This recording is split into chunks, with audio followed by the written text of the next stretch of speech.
Hey everyone, and welcome to, well, the month of the second Doctor.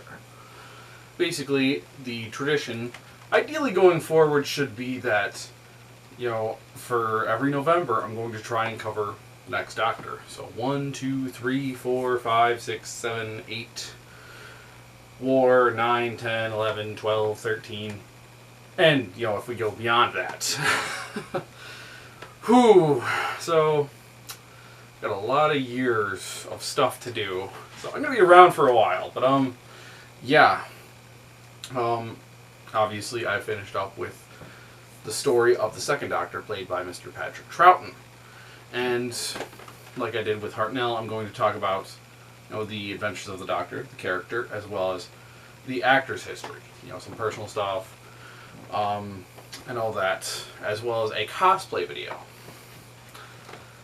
And, I got the script for this ready and everything, but I thought to myself, it'd be a bit improper of me to do this, because, last year, we had Hartnell, because in my head, and, well, actually, he took over, but, but this year, I think I got it figured out to where I can manifest Mr. Troughton to do this. And clearly this isn't just some cheap trick for me to pass the work on to somebody else, because, I'm not lazy like that. I've got script writing and editing and other important stuff to do. So, don't worry, I'm not slouching here and all that. But, yeah. So, I will have Mr. Troughton, give his own personal accounts as the character. Or just the Doctor will give his own accounts, whatever you want to say about it. Unfortunately, due to a scheduling conflict, he and I cannot be in the same area at once, because scripts and all that important stuff to do. So I'm gonna go get him. He's gonna record his bits, and I'll see it all later anyway. So better say some nice things, Mr. Troughton, about me if you talk about me. But yeah, so just pretend like, I don't exist for like the next 20-ish minutes or so, and, listen to what he has to say. I think, from what I remember, there was some cool stuff that went on, and I'm sure he'll have some good insights and thoughts and perspectives to give on those events. So yeah, in case I forget to say it later, everyone, as always, have fun, stay safe. And, I hope you enjoyed this look back at the adventures of the second Doctor. Alright, Doc. The floor is yours.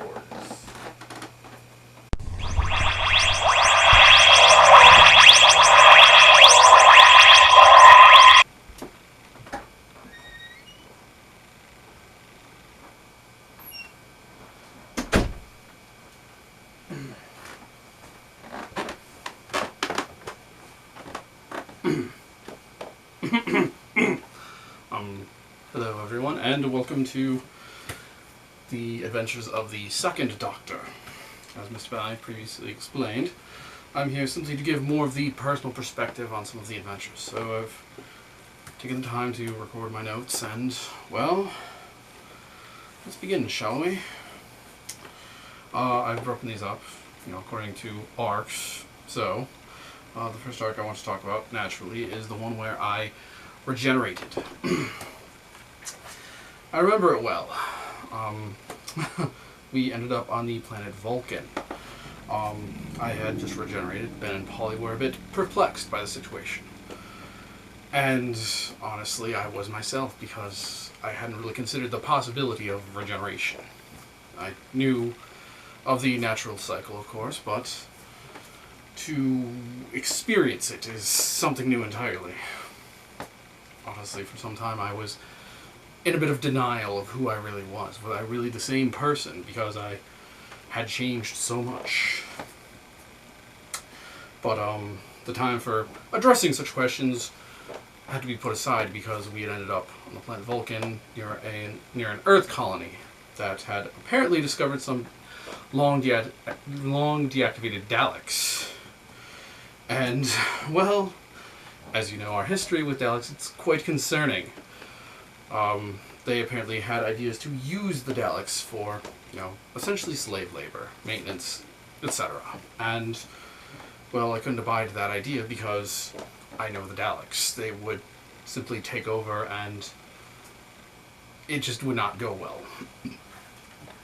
Upon reactivation, because they did get at least 2 of the Daleks reactivated, there was a large presentation, and oddly enough, one of the Daleks actually recognized me as I am now, as opposed to who I was before. So I think that was the moment that really cinched for me that regardless of who I become, I am still the Doctor, and I have a job to do, which includes protecting the universe, the people of Earth, and etc.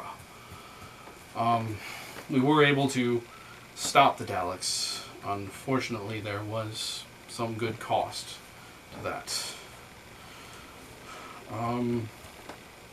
Our next adventure brought us to the Scottish Highlands, actually, where we met and befriended Jamie McCrimmon.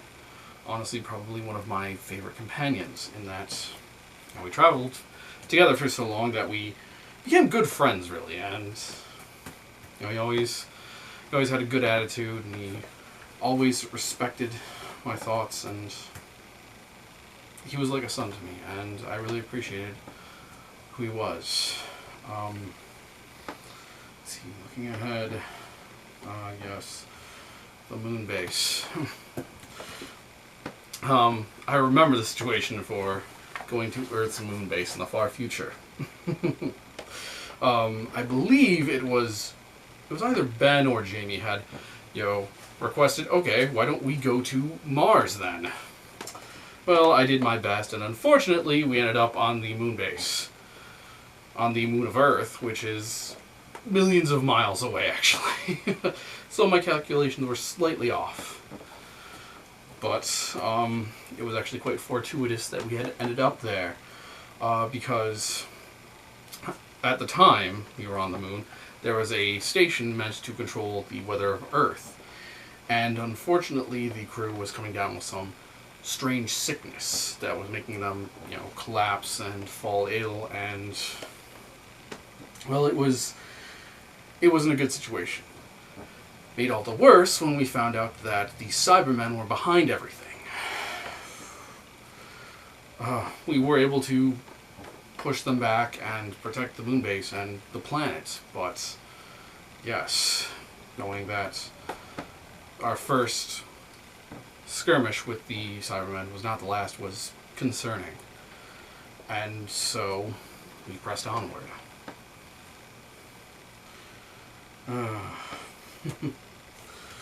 Oh yes. And then after that, I remember we had returned to Earth in the 1960s again.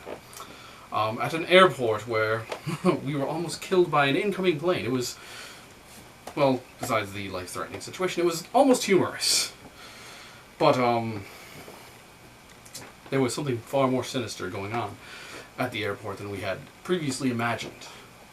It would seem that there was a group of beings that were using a commercial airline, Chameleon Airs, I believe, to kidnap and steal the identities of different individuals who took the flight. We were able to turn them back, save all the people, and oddly enough, it would seem that we'd come back on the exact same day that myself, Ben, and Polly had left, and given this fortuitous opportunity, Ben and Polly decided to stay behind and, return to their normal lives. Not that I could blame them. I was actually fine with this because it had seemed we had misplaced the TARDIS, leading into our next adventure, which would bring us face to face with the Daleks once more. After some good detective work on the part of Jamie and myself, we found the TARDIS. Unfortunately, I was captured and Jamie was put through a test to find the human element. It would seem crossing the Daleks and having defeated them on several occasions had made them want to find what they defined as the human element, the thing that allowed us to succeed over them. And I have to say, Jamie did admirably during the testing. And we unfortunately ended up back on the planet Skaro, where we found our newest companion, which was, in a sense, bittersweet.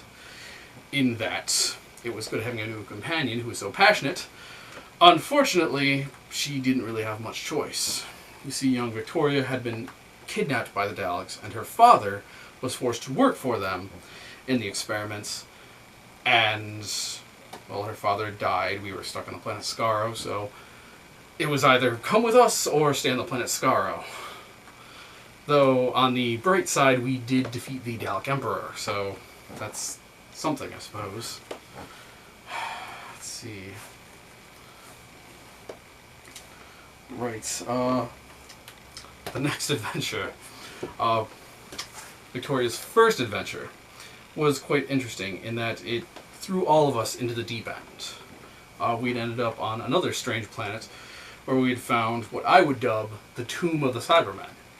In that, it was a large spacecraft that had a large group of Cybermen held in suspended animation, most likely to take over the planet. And, well, yes, one of the most troubling things of this journey was not only the loss of human life that we suffered, but also finding that some of our allies in this venture were more interested in using the Cybermen for their own ends.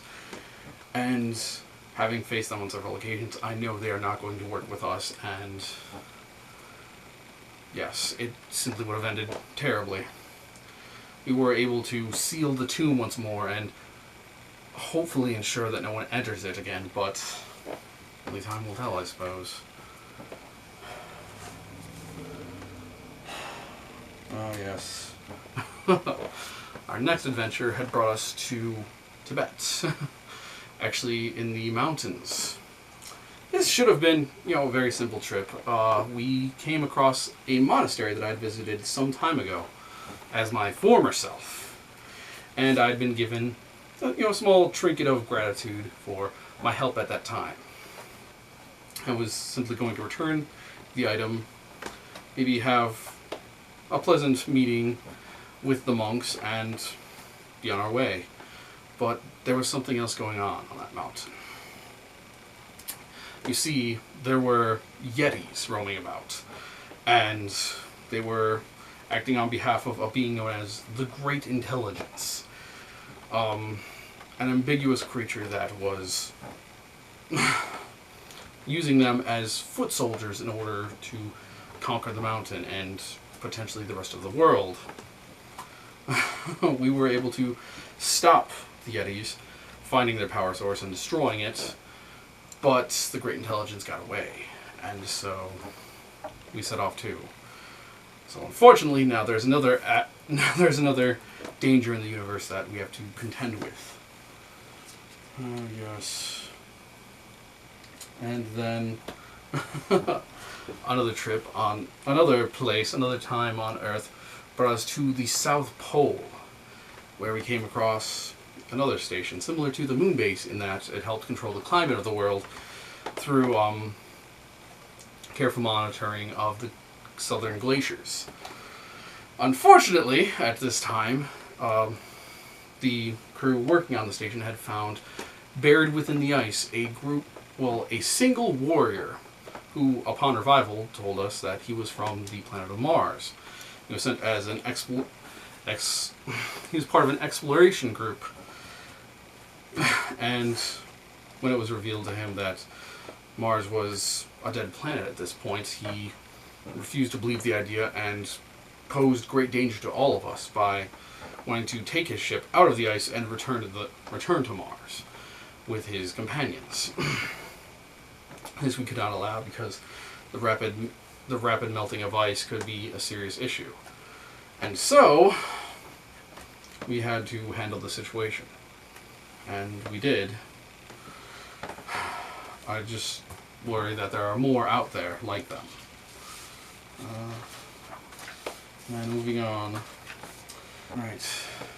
Oh, yes. Moving onward after our fight, we came across the London subways and found ourselves in an interesting military situation.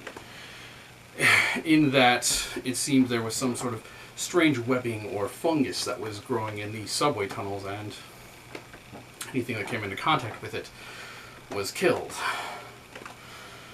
Exploring the subway tunnels, we found that the Yetis from Tibet and the pawns of the Great Intelligence were actually involved as well. So we had another dangerous situation on our hands. Luckily, we made a strong ally in Colonel Lethbridge Stewart, a military man with the British Army, who helped us out. We were able to turn back the Great Intelligence once more. I had a plan to finally put an end to the trouble it caused, but unfortunately, plans don't always go as expected. And so, that is still lurking out there in the cosmos. Right. Our next adventure would bring us to the North Sea, near a rigging operation that was extracting natural gas from the Earth. The operation had hit a snag in that there was some strange moss, seaweed-like growth that was getting caught in the pipes. And certain individuals of the operation that came into contact with said moss, seaweed, were falling ill or were acting strangely afterwards. We later figured out that somehow this creature had gotten sentience and was actively stopping the operation and was looking to spread across the planet. We were able to combat the creatures, and I feel like this is funny and noteworthy. The original idea that the crew had was to blow up the rigs. Unfortunately, that issue brought up the idea that the moss would spread. No, the solution was more dealing with it on a supersonic sound wave. So, take that into consideration. Not everything ends in an explosion and everything is fine. Just consider that. Alright.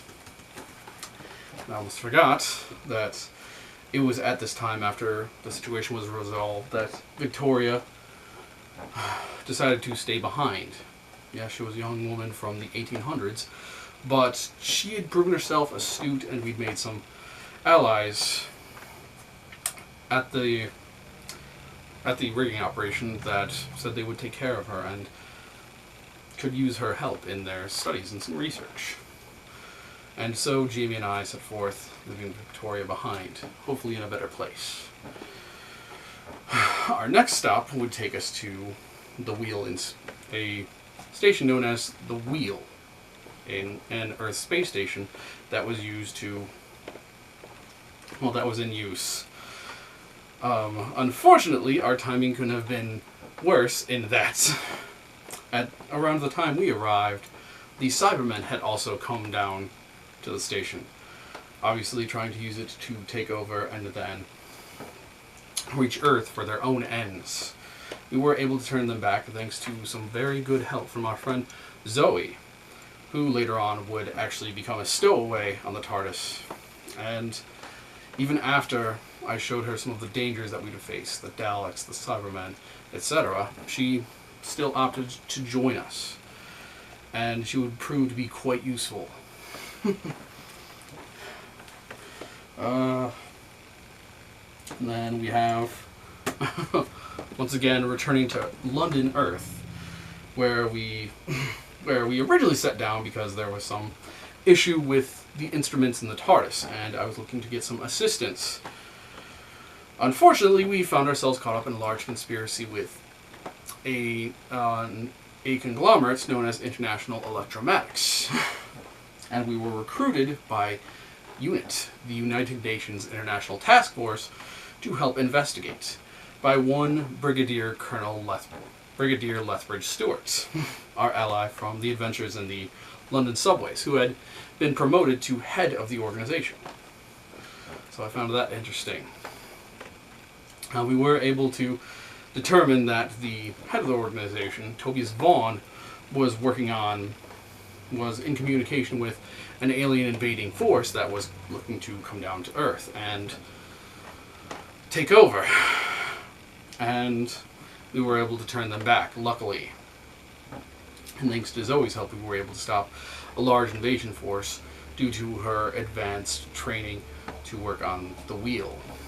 Because at that time, the time we met her was the 2400s, I believe, so she was quite adept with science. And honestly, without her, I don't think things would have gone as well as they did. And then moving on, we have another encounter with the Ice Warriors. We ended up on Earth, again, sometime in the future, during a time when TMAT was in operation. A teleportation system that allowed items to transport instantaneously from one location to another. So let's say we had to go from London to Moscow, or London to New York, or London to just any location. We could instantly transport. Unfortunately, the relay system that was based on the moon was acting up. And, well, we were recruited to go to the moon base and figure out what was going on. We did find the Ice Warriors.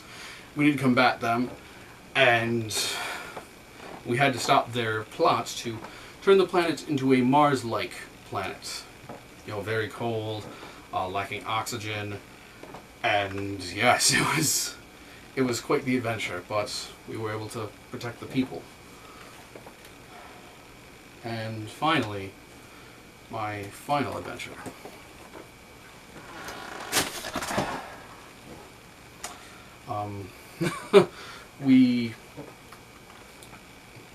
We all ended up in what I thought was World War I Earth, right in the middle of a battlefield, unfortunately. And were captured by some British soldiers. We were interrogated about the situation, and through investigating the situation, we found some strange inconsistencies. One of the items being that after going a certain distance, we ended up in another battlefield with Roman soldiers. And also the fact that some of the soldiers on this battlefield were not aware of anything outside of a certain area. It seems that the situation was part of a, training exercise by another Time Lord known as the War Chief, who was working with another group to make a galactic army to conquer the galaxy. They had chosen Earth and its soldiers for whatever reason. We were able to stop the plot, stop the War Chief, but in doing so, I had to call upon the Time Lords. Which, because there were so many different people that had to be returned to different time periods, that it was well beyond my capability. And unfortunately, in doing so, they had chosen to put me on trial for what I had done. And so I had to say goodbye to Jamie and Zoe. And honestly, the last thing that I remember was the sentencing. That I would be forced to regenerate, I would be stuck on Earth without the secrets of the TARDIS. Because I was to go into exile for having stolen the TARDIS originally. Beyond that, there's nothing else that I have to say. I had some good adventures. I met some good allies. And we stopped some very, very evil beings. And, well, I wish my next self much luck in their adventures. Mr. Valiant, I believe I'm done here. If you have anything to contribute. Alright. I will take that as a no. Well then. since there isn't much else to say, I will just say goodbye for now. So, as always, everyone, as Mr. Valiant loves to say, have fun, stay safe, keep hydrated, and remember, every character has a story to tell, or a series of adventures. Alright. It was good speaking with you. Goodbye for now.